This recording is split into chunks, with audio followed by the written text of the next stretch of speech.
And Alabama's Morning News, I'm JT. Front and center in the Trump administration right now is affordability for all of us. And this time of the year, there's a lot of spending going on, so a lot of people are paying attention to their wallets and their accounts. And holidays are fun, and it doesn't seem we're pulling back anywhere. But there are some indications that, it's starting to really be a bit of a thing that the president needs to address. And yesterday he was speaking at the White House about the affordability before he heads to Pennsylvania to continue working on this crisis. We inherited a mess, affordability, but you can call it affordability or anything you want, but the Democrats caused the affordability problem, and we're the ones that are fixing it. So it's a very simple statement. They caused it, we're fixing it. All right, and joining us now to talk a little bit more about all of this, Ron Glasgow is a financial strategist with Glasgow Investments. Ron, welcome in. Thanks for being here. Yeah, thank you very much. I appreciate being on. Yeah, so the president seems to be pretty optimistic about things. There's some good indications that 2026 will turn the corner for all of us. The tariffs, obviously, a big issue in 2025. What's the Fed doing? He's not real happy with Jerome Powell. We know that. Will there be another cut, do you believe, in the rates? How do you think we're going to wrap this year up?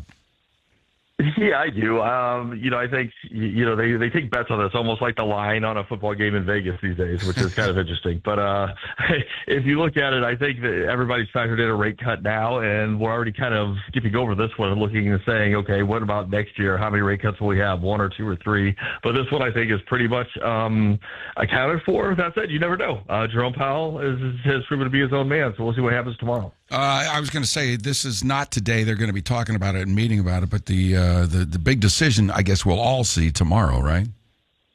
Correct. Yep. Tomorrow's when it happens. Okay, so in your crystal ball, do you think we go a quarter point? I don't think we see the half point, but I think he gives us a little something.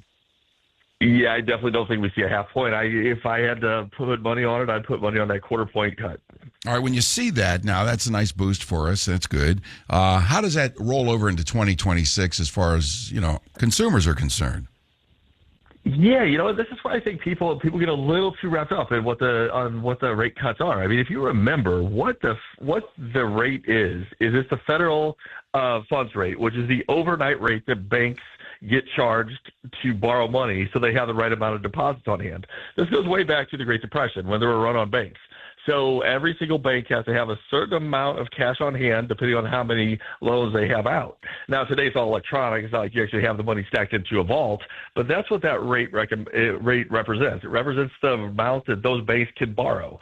So it really doesn't directly translate to mortgage rates or other things, although I think your everyday people sort of have adopted that belief, and they think that, okay, if the rates go down a quarter point, then my mortgage rate's going to go down a quarter point. It does not work that way. And in fact, if you look at the last few rate cuts, what we've seen is it's kind of harmed consumers. So meaning that your savings accounts have gone down, but the mortgage rates and things have stayed right there at that same level.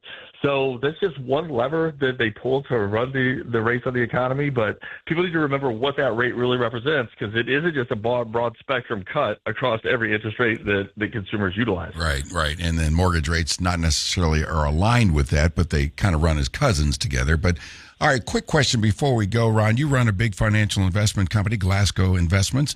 What's the one thing that keeps coming up from your investors, your people, your clients, customers of concern when you start talking about investments?